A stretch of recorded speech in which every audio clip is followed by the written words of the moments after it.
Daki was born with the name Ume in the entertainment district of Yoshiwara to poor parents who struggled to survive. From a very young age, she was forced to navigate the harsh realities of her world. Though beautiful, her life was marked by suffering and neglect. She was abused by her family and shunned by society, but she clung to the idea that her beauty would someday lead to a better life. As a young girl, she lived with an intense sense of resentment toward those who mistreated her, but at the same time, she desperately wanted love and acceptance. Ume was eventually sold into prostitution, where she was treated as nothing more than a commodity. In her early teens, she was thrown into the violent world of brothels and endured even greater suffering. Despite her suffering, Ume dreamed of escaping, even planning to become a courtesan in a higher position to escape her past. However, fate was cruel, and she ended up losing her life at the hands of a former master who killed her for no reason other than cruelty. After her tragic death, Muzan Kibutsuji found Ume's body and transformed her into a demon. This was not just an act of vengeance, but an act of recruitment.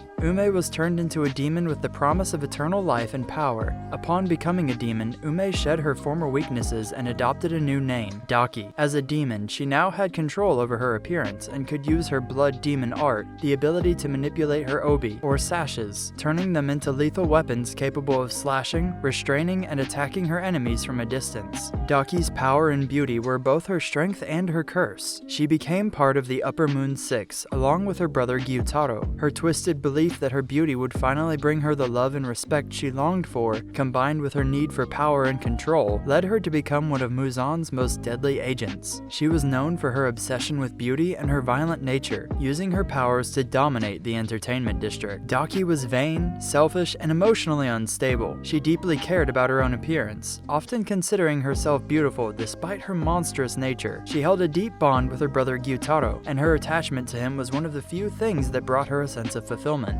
Although she saw herself as deserving of admiration, she often lashed out in anger and frustration when things didn't go according to her desires. Daki's blood demon art is centered around her ability to manipulate her obi, or sashes. These obi can stretch and multiply to enormous lengths, turning into sharp, deadly tendrils that can cut, bind, and suffocate her opponents. Her obi can also regenerate rapidly, making it incredibly difficult for her enemies to land a decisive blow. Daki also has the ability to control her appearance, often using her beauty to lure in and manipulate her victims. Gyutaro was born to the same poverty-stricken family as Daki, and he had a far more tragic and grotesque childhood. He was born with an extremely disfigured face, which made him a target for scorn and rejection from society. While Daki was beautiful and able to attract attention, Gyutaro's appearance was the complete opposite. As a result, he became deeply resentful of those who treated him poorly, especially those who looked down on him because of his looks. Gyutaro's life was filled with cruelty and suffering. He was constantly mocked and treated as less than human due to his grotesque appearance. His sister Daki was the only person who showed him any love and care, and he felt an intense bond to her, protecting her from harm even when the world turned against both of them. Together they lived a life of crime and violence, eventually getting involved in dangerous situations that only worsened their circumstances. Tragically, Gyutaro and Daki were both killed by a former employer, a man who was once their master. After their deaths, they were abandoned by society, and they eventually became demons. Gyutaro's life as a human was full of suffering, but it was this suffering that fueled his intense desire for power and vengeance once he became a demon. After their violent deaths, Muzan Kibutsuji turned both Daki and Gyutaro into demons, giving them the eternal life they had always craved. Gyutaro's transformation into a demon was marked by the same viciousness that had marked his human life. His disfigured appearance was now a permanent part of his identity, and he took on the role of Upper Moon 6 alongside his sister. As a demon, Gyutaro became incredibly powerful and cruel, relying on his poisonous blood to kill his enemies. Gyutaro was a bitter, angry, and resentful demon, harboring a deep hatred for the world that had rejected him. While Daki sought validation through beauty, Gyutaro found strength in his anger and poison. Despite his bitterness, he cared deeply for Daki, and their sibling bond was the only thing that kept him grounded. He was fiercely protective of her and would go to any lengths to ensure her safety. Gyutaro's blood demon art revolves around poisonous blood. He can release highly toxic blood that can corrode, burn, and paralyze his enemies. His ability to produce deadly poison means understands that even a single scratch from him can cause excruciating pain and death. He also possesses enhanced strength and durability, making him a formidable opponent. Gyutaro is the physical force behind the duo, while Daki's speed and agility to control her obi serve as a complementary strength. Daki and Gyutaro's reign of terror ends when they are confronted by Tanjiro Kamado, Nezuko Kamado, Zenitsu Agatsuma, Inosuke Hashibira, and Tengen Uzui, the Sound Hashira. Their death, which happens after a fierce battle in the entertainment district, marks the fall of Upper Moon 6. The siblings' tragic backstories, filled with abuse and rejection, end when they are defeated by the very people they had once tormented. Kaigaku. Kaigaku was once a disciple of the Thunder Hashira Jigoro Kuojima. Unlike most of the Demon Slayer Corps' warriors, Kaigaku was not particularly strong or capable of mastering the thunder-breathing techniques as easily as his peers. However, he was ambitious and longed for strength. Kaigaku began as a prideful and arrogant person who believed that being a disciple of the Thunder Hashira would bring him glory. However, he quickly became frustrated with his own lack of progress and was envious of his fellow disciple Zenitsu Agatsuma, who seemed to progress more quickly. Kaigaku's deep pride and ambition led him down a dark path. He became increasingly disillusioned with the Demon Slayer Corps, feeling that their methods were flawed and there was no real reward for his hard work. It was during this time of self-doubt and desperation that Kaigaku encountered Kokushibo, the Upper Moon 1 demon, who was once a Hashira himself before he turned into a demon. Kokushibo, intrigued by Kaigaku's potential, approached him and offered him the ultimate power, the chance to become a demon. Kaigaku, consumed by his desire to surpass his limitations and finally achieve the strength he craved, was eager to abandon his humanity. Kokushibo presented the opportunity as a way for Kaigaku to become invincible, free from weakness and mortal limitations. He promised Kaigaku the kind of strength he could never attain as a human, and it was this offer that pushed Kaigaku over the edge. With his pride fully ignited and his hatred of his former life as a mere disciple, Kaigaku accepted Kokushibo's offer, choosing immortality and unimaginable power over his humanity. His transformation marked his betrayal of the Demon Slayer Corps and his eventual rise to become one of Muzan Kibutsuji's demons, taking the place of Daki and Gyutaro as the new Upper Moon 6. Ironically, the very thing that Kaigaku believed would fulfill his ambitions, becoming a demon, led him down an even more tragic and destructive path, driven by pride, envy, and the inability to accept his limitations. Kaigaku's blood demon art was based on thunder breathing, which allowed him to wield lightning-based attacks with extreme precision and speed. He used this ability to produce deadly lightning strikes that could overwhelm his opponents. His attacks were fast and brutal, making him a difficult adversary to counter. Kaigaku was defeated by Zenitsu, who, despite his previous self-doubt, was able to surpass Kaigaku's abilities through determination and mastery of thunder breathing. Kaigaku's pride ultimately led to his downfall, as he was outclassed by Zenitsu's growth and unwavering resolve. Gyoko. Gyoko was born into a humble family, but from a young age he was obsessed with art. However, his concept of beauty was warped, and he was horrified by the imperfections he saw in the world. He believed that only through destruction and perfection could true beauty exist, which led him to kill others and use their bodies in grotesque ways to create art. His twisted views on beauty led him to being cast out by society and ultimately turned into a demon by Muzan. After being transformed into a demon, Gyoko fully embraced his grotesque concept of beauty, creating horrifying art with the bodies of humans he killed. As an Upper Moon, he continued to develop his powers, which allowed him to summon aquatic monsters and other grotesque creatures, using them to kill his enemies and manipulate his environment. Gyoko's blood demon art allows him to create fish-like creatures and grotesque monsters, controlling them to attack his enemies. He can manipulate water and summon fish and aquatic creatures to overwhelm his foes. Gyoko's mastery of this art makes him a dangerous adversary, as his attacks are unpredictable and terrifying. Gyoko is ultimately defeated by Muichiro Tokito, the Mist Hashira, who uses his skill with the mist breathing to outmaneuver Gyoko's attacks and destroy him.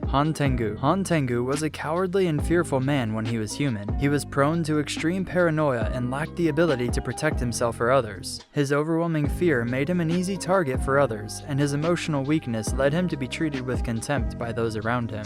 Tengu's life was one of subjugation, never able to stand up for himself. Tengu was eventually turned into a demon by Muzan Kibutsuji. His transformation into a demon did not erase his cowardice. In fact, it heightened it. As a demon, Tengu gained the ability to split into multiple beings that embodied different emotions, with each of his clones having unique abilities. His cowardice turned into a twisted form of strength as his clones did the fighting for him, each driven driven by different emotional states, like rage, sadness, or joy. Han Tengu, the Upper Moon 4 demon, possesses a unique blood demon art that allows him to create clones of himself, each embodying a different emotion, an aspect of his personality. These clones have distinct powers, and together they make Han Tengu an incredibly dangerous and versatile opponent. His primary form is that of a small, frail old man, but when his emotions shift, the clones emerge, each with unique abilities. Karaku represents pleasure. He wields wind-based attacks using fans, creating powerful gusts to cut through enemies. Sekido represents anger. He uses lightning-based attacks, wielding a staff that can strike with incredible force and speed. Urogi represents joy. He possesses the ability to fly and uses sound-based attacks, emitting destructive sonic waves to attack his enemies. Aizetsu represents sorrow. His powers focus on defensive abilities, using wind to shield himself and others. The fifth clone, Zohakuten, represents hatred and was introduced after Han Tengu's defeat. Zohakuten's powers are dark and destructive, with the ability to control and manipulate wooden dragon-like creatures, representing a hydra that can pierce through enemies. His hatred manifests in an ability to summon and control branches that pierce and crush anything in their path. Zohakuten's power is lethal, and his emergence adds an additional layer of danger to Han Tengu's already formidable set of abilities. Han Tengu is killed during the final battle by Tanjiro Kamado, Kanao Tsurui, Inosuke Hashibira, and others. His death is symbolic of the defeat of Muzan's influence over the demons, as the final Upper Moon demon to fall. Nakime. Nakime was once a human woman, but very little is known about her life before she became a demon. She is introduced later in the series, and her backstory is not as extensively covered as some other demons, like Akaza or Rui. However, it is implied that she was likely an ordinary person who had no extraordinary qualities before meeting Muzan,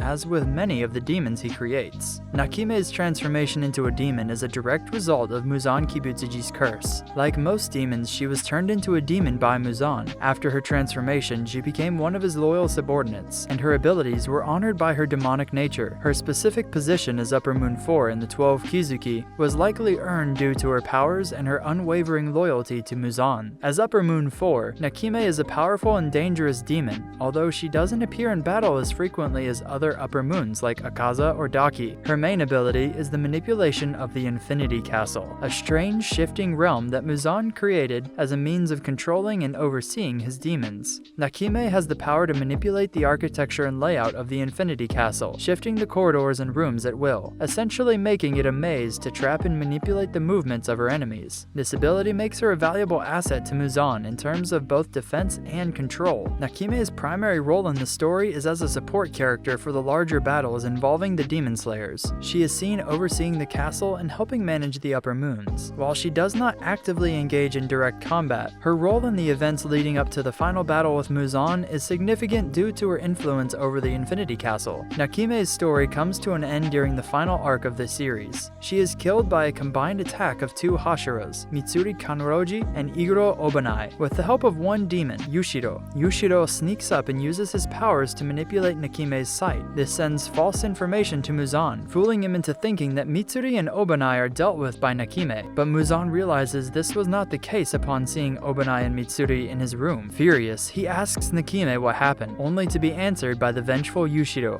Yushiro announces his intention to avenge his fallen mistress by casting Muzan onto Earth. Muzan at first attempts to mentally break Yushiro in a bid to reclaim Nakime, but is interfered with by Tanjiro, Giyu, Mitsuri, and Obanai. Resorting to give up on her, Muzan coerces Nakime into committing suicide. Her death causes the Infinity Fortress to collapse. Nakime has a distant, eerie appearance. She wears a long, flowing robe and has a mask-like face with no visible eyes. Her hair is styled in an intricate fashion, and her facial features are meant to evoke a sense of unease. As a character, Nakime does not display much in terms of personality, as she remains largely passive and obedient to Muzan. Her main characteristics are loyalty and the ability to manipulate the environment around her. Akaza. Akaza was originally a human named Hakuji. Born in a poor, rough environment, he was orphaned at a young age and grew up in a violent world. He was raised by a kind-hearted martial artist who took him in and taught him the art of hand-to-hand combat. Hakuji was immensely talented in martial arts and became a powerful fighter, but his life was full of hardship. As he grew older, Hakuji became stronger. He belonged to a dojo with his adoptive father, and they got beef with another rival dojo, whom they had more than one fight with, in which Hakuji and his master were victorious on many occasions. His master promised Hakuji to his daughter, who had always been ill. and Hakuji was taken care of for a long time. Hakuji was happy because he would become the master of the dojo eventually and marry the daughter of her master, who he promised to love and protect, even giving his life for her.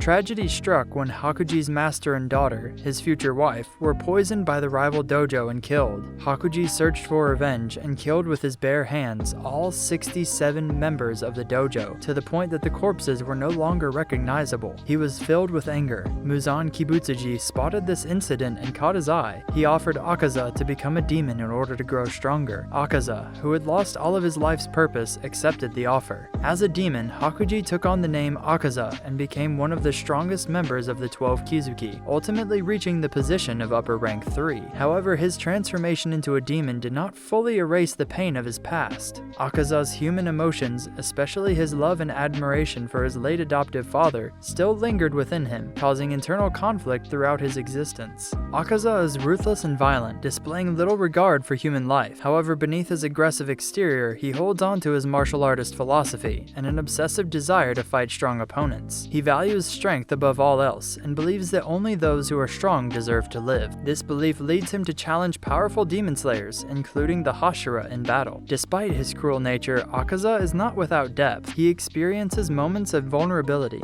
especially when confronted with the idea of losing his strength or when he is reminded of his human past. In particular, he has a complicated relationship with his former mentor, his adoptive father, who represents the ideals of honor, compassion, and strength that Akaza can never truly embody as a demon. One of the most significant moments for Akaza occurs during the Mugen Train arc, where he faces off against Kyojuro Rengoku, the Flame Hashira. Rengoku is a symbol of strength and unwavering conviction, and their battle becomes a pivotal moment in the series. Akaza admires Rengoku's strength, but is also filled with hatred for the idea that someone like him, who values compassion and humanity, could be stronger than a demon like himself. Despite Akaza's relentless attacks, Rengoku's determination and selflessness leave a lasting impact on it, further highlighting Akaza's inner conflict between his demonic instincts and his lost humanity. His demise happens later in the Infinity Castle arc, where he faces off against Tanjiro Kamado, Giyu Tomioka, and Kanao Tsuyuri, who are determined to defeat him. In the battle against Tanjiro, Giyu, and Kanao, Akaza is pushed to his limits. Despite his immense strength and regenerative abilities as a demon, he struggles against the combined efforts of the Demon Slayers. The group fights with everything they have, and they are able to land a series of devastating blows. During the fight, Tanjiro and Kanao work together to injure Akaza severely. Kanao, with her precise swordsmanship, manages to severely damage his body, while Tanjiro helps in the attack by using the Hino Kamikagura technique, which mimics the techniques of the sun-breathing style. Despite being severely injured, Akaza refuses to retreat or give in. He maintains his arrogant, prideful demeanor, refusing to acknowledge defeat. However, his body, which is beginning to disintegrate from the damage done to him, makes it clear that he can no longer regenerate properly. In his final moments, Akaza's humanity resurfaces. He recalls the memories of his adoptive father and the lessons he learned as a human. He wishes he could have died a strong human rather than as a demon, and it becomes clear that his desire for strength, which initially led him to become a demon, was never truly fulfilled. Doma. Doma was born as a human with a privileged background, being the child of a wealthy family. He grew up in an environment where he was adored by his parents, but it was clear that Doma had an unnatural coldness from an early age. His inability to empathize with others and his lack of any strong emotional bonds made him seem indifferent, even towards his own family. As a child, Doma experienced emotional detachment, which eventually led him to abandon any sense of morality. His sense of detachment and lack of compassion for others grew as he got older. Even though he had a relatively comfortable life, Doma never cared for the people around him, and he viewed their pain and suffering with disinterest. His transformation into a demon occurred after he encountered Kibutsuji Muzan, who saw potential in Doma and offered him a chance to become a demon. Doma, having no attachment to his human life and without any true emotional ties, accepted the offer without hesitation. This decision transformed him into a demon, and he eventually rose to the rank of upper rank 2 in the 12 Kizuki. As a demon, Doma's personality became even more extreme. He became a cold, detached, and manipulative figure, using his charm and power to lure people into his cult. Doma would convince individuals to join his religion, which he claimed would offer them eternal salvation. In reality, these people were being sacrificed to him as he devoured them. Doma's lack of empathy is one of his defining traits. He genuinely enjoys the suffering of others, but lacks the ability to understand the true pain he causes. His perspective is deeply twisted. He believes that humans are inherently weak, and he views their lives as meaningless. His delight in killing and feeding on humans is mixed with a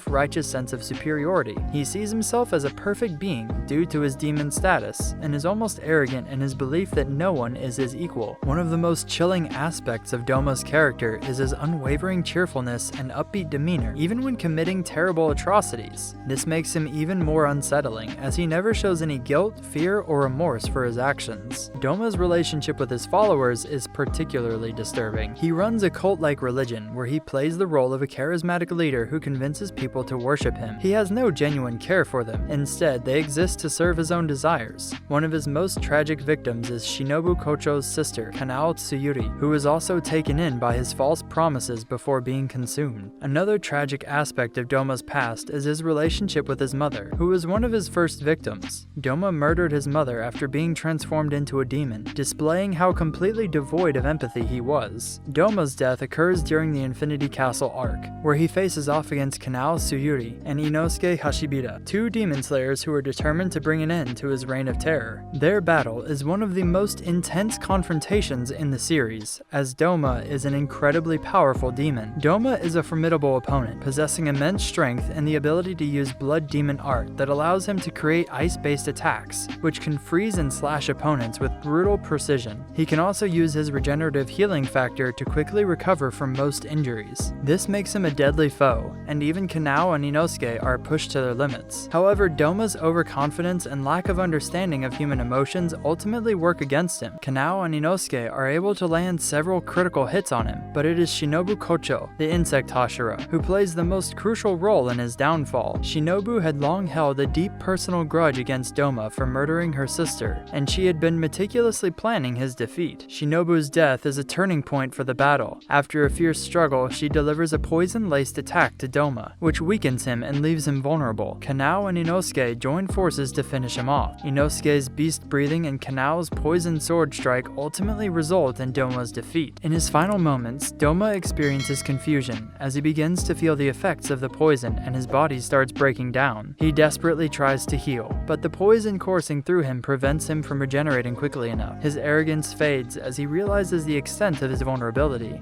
In the end, Doma is destroyed by the combined effort of Kanao, Inosuke, and Shinobu's planned attack. Before dying, Doma briefly reflects on his life. He doesn't experience the same kind of regret that many other demons do at the moment of their death. Instead, Doma seems bewildered and confused, as though unable to fully grasp the consequences of his actions. He died without ever understanding the true meaning of human emotions or relationships, remaining emotionally detached, even at the end. Kokushibo. Kokushibo was once a human named Michikatsu Tsugikuni. Born during the Warring States period of 16th century Japan, he was the older brother of Yoriichi Tsugikuni, the legendary founder of sun breathing and one of the greatest swordsmen in history. The Tsugikuni family had a deep tradition of swordsmanship, and both brothers were exceptionally talented. Michikatsu and Yoriichi had a complicated relationship. Despite Michikatsu's own extraordinary talent with the sword, he was always overshadowed by his younger brother, Yoriichi. Yoriichi was not only more skilled, but he was also blessed with the ability to master sun breathing, a technique that made him nearly invincible. Michikatsu, feeling inferior and deeply envious of his brother's abilities, began to resent Yoriichi. This jealousy was a major driving force in Michikatsu's eventual fall. Yoriichi's sun breathing technique was so powerful that Michikatsu was unable to catch up, despite his own impressive abilities. This feeling of inadequacy gnawed at Michikatsu, who eventually started questioning his own path in life. Eventually, Yoriichi became a Hashira in the Demon Slayer Corps, and Michikatsu, feeling completely outshined, grew more and more consumed by envy, pride, and despair.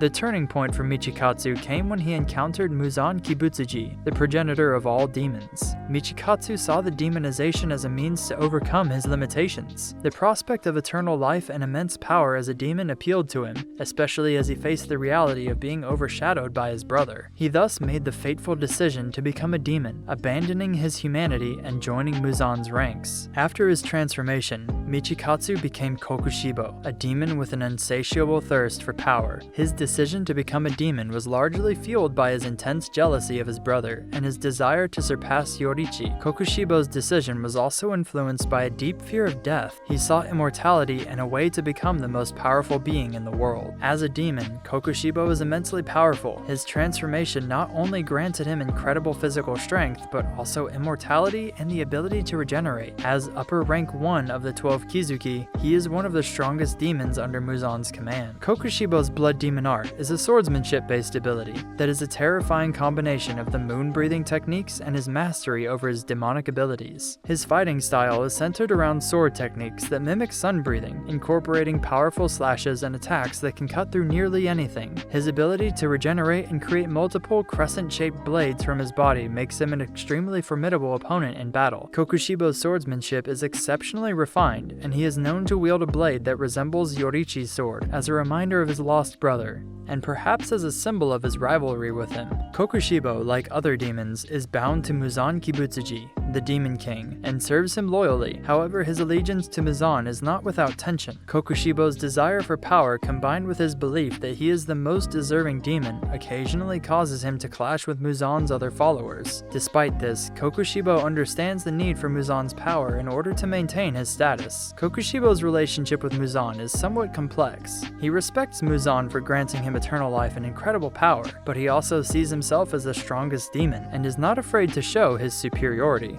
Unlike some of the other demons, Kokushibo is intelligent, calculating, and patient, preferring to take a strategic approach to achieve his goals. Kokushibo's death occurs during the final battle against the Hashira and the Demon Slayer Corps in the Infinity Castle arc. He is one of the final members of the 12 Kizuki to be defeated, and his battle is one of the longest and most difficult. Kokushibo faces off against Muichiro Tokito, the Mist Hashira, and Sanemi Shinazugawa, the Wind Hashira, along with Genya Shinazugawa and Gyome Himejima, the Stone Hashira. Muichiro and Sanemi are incredibly skilled, but Kokushibo's overwhelming power and skill put them at a serious disadvantage. Kokushibo is nearly untouchable, and his moon-breathing techniques put up a fierce defense against the Slayer's attacks. As the battle rages on, Kokushibo is severely injured by Genya Shinazugawa, who manages to injure him with his unique demon-slaying abilities, which can harm demons even without the usual sword techniques. Kokushibo's fight against the Demon Slayers is one of endurance. He pushes his body to its limits while trying to maintain his pride as a warrior. Throughout the battle, Kokushibo reflects on his life and his rivalry with his brother Yorichi. One of the most powerful moments of Kokushibo's death is his final reflection. As he succumbs to his injuries, he begins to think about the choices he made. Kokushibo regrets his transformation into a demon and the abandonment of his humanity. He reflects on the loss of his family, especially his brother Yorichi, and comes to realize that his envy and jealousy were his undoing. His desire to surpass Yorichi led him down a path of destruction, and at the end, Kokushibo finally acknowledges that his brother was in fact superior. Kokushibo's death is marked by defeat and sorrow. After a prolonged and intense battle, Kokushibo is ultimately slain by Mitsuri Kanroji, the Love Hashira, and Sanemi Shinazugawa, who, in a brutal and coordinated effort, managed to land the final blows. In his last moments, he is left to ponder the futility of his pursuit of power, his jealousy of Yorichi, and the bitter irony of his immortality. As he dies, Kokushibo experiences regret for the path he took, wishing he had been able to accept his brother's strength and his own limitations. He dies knowing that Yorichi was truly the superior swordsman, and in his final moments, Kokushibo expresses a sort of peace in his acceptance of this truth. Kokushibo's death is one of the most poignant in Demon Slayer, as it marks the end of a long journey shaped by pride, envy, and regret. He is a tragic character whose incredible strength and demonic powers were ultimately his downfall, and his inability to reconcile with his human past and his brother's greatness led him to a lonely and painful death. His demise, though a victory for the Demon Slayer Corps, also serves as a reminder of the destructive power of jealousy and the futility of seeking eternal life at the cost of one's humanity.